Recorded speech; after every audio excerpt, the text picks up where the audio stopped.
So this shows how you could view the line spectrum for hydrogen. First, you need to energize the hydrogen gas, perhaps with heat or electricity.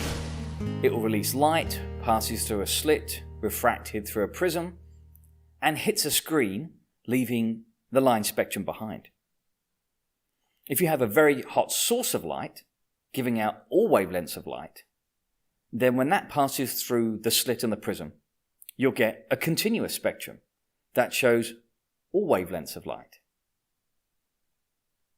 If we rewind and pop a cold gas between the source and the slit, hydrogen gas in fact,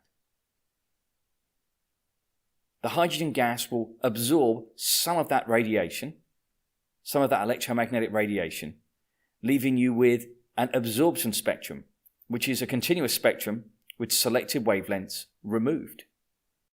So why should you care? Well, this setup, not to scale, is quite common.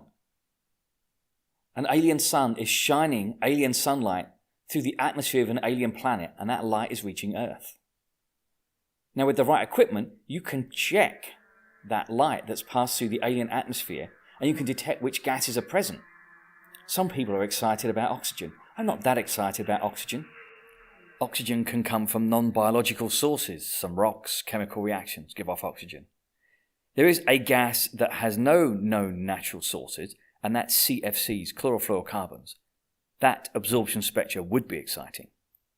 So to summarize, a continuous spectrum is from a hot light source giving out all wavelengths. A gas of the right temperature and composition could give off a line or an emission spectrum. And if you combine those two, you're going to get an absorption spectrum. Now, as a point of clarification, I used to wonder, when an electron absorbs light, I understand that's why it leaves a gap in the spectrum. But what about when the electron comes back down to that energy level? Doesn't it just release the same light? It does. But that light goes off in a random direction, so it doesn't kind of fill in the gap in that absorption spectrum.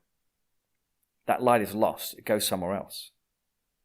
And on a personal note, I've been lucky enough to live through the computer revolution and the internet revolution, and I would love to live long enough for first contact. I think that would be the most exciting thing possible.